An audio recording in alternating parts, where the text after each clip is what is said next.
All right. Hey guys. So my first video that I'm gonna be doing, which is like teacher talk, right? I don't want to jump right into necessarily how to like fix a difficult student or try to work with them or things like that. I think we're getting ahead of ourselves. I think the first thing I really want to talk about is just like how I approach teaching, right? And listen, I'm not an expert. This is for me, but I believe that teachers should teach their style. I'm a coach. I coach varsity lacrosse, and the idea that like all of my players would all be the exact same.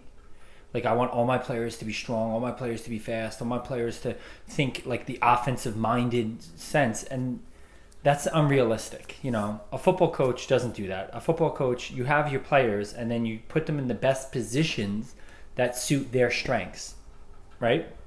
I feel like teachers are the same way. Like we should be put in the best positions that work to our strengths as teachers so that we can do the best job possible.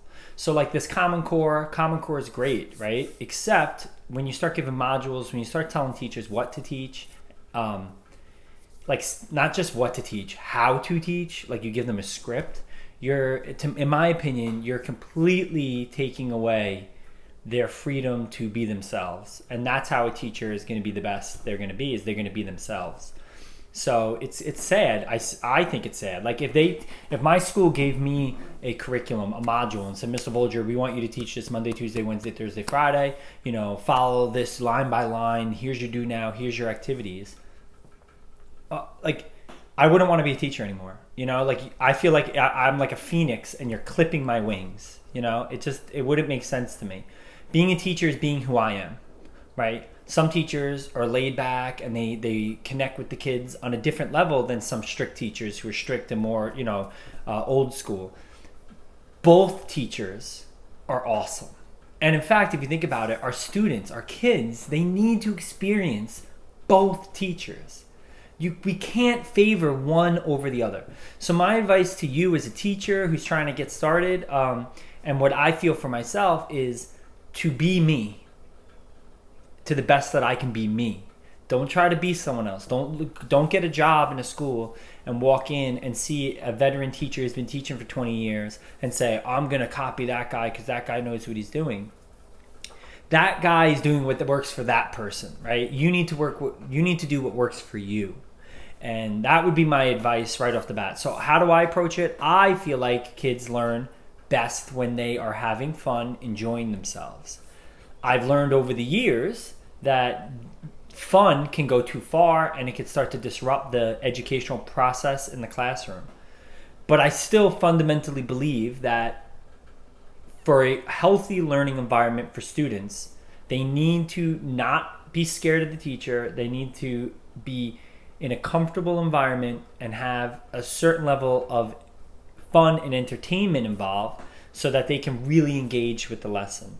That's how I like to teach. When I create my activities, the first thing I say is, how boring is this? And not everything I teach is fun. Obviously, when I go over essay writing, which I'm about to do in about 2 weeks, the kids don't love essay writing. When we go over how to write an introduction paragraph, what goes in a body paragraph, how to pull evidence, how to support your evidence with explanation sentences. Those are the type of things that I think normally bore kids, and I do them, and there's only so much you could fluff it up, but I do try to fluff it up. I try to fluff up everything I do, whether it's color with color pencils. We're going to write an essay, and every evidence sentence we're going to use a green color pencil, and every explanation sentence we're going to use a red color pencil, and then we're going to make sure at the end when we look at our essay that every evidence sentence is followed by a red sentence because we're thoroughly explaining our evidence. I don't know if that necessarily makes it fun, but it's colorful, it's visual. I feel like it helps the kids. I also use humor a lot in my classes and in my activities. And that's just what I feel. So be yourself. Don't try to be someone you're not, because the kids will see right through it. They're like better than the best police detective. They see right through everything. And just be what works for you. Double down on that. Work to your strengths. And if you work in a school that they're telling you with a script what to teach, If there are moments in the lesson where you could kind of spread your wings a little bit and throw in a little bit of you, I would try to do that as much as I can, as you could. And I would just try to talk to the administrators. You know, good teachers, you need to let them be themselves. You cannot tell them how to teach. We don't want robots teaching. We want people building relationships with the kids, being themselves. We want strict teachers and laid back teachers. We want teachers who like group activities, and we also want teachers that are much more old school.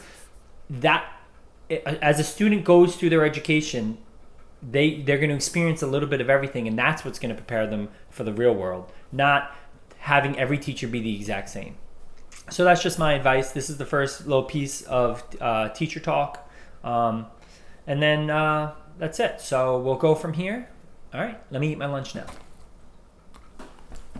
Cheese stick.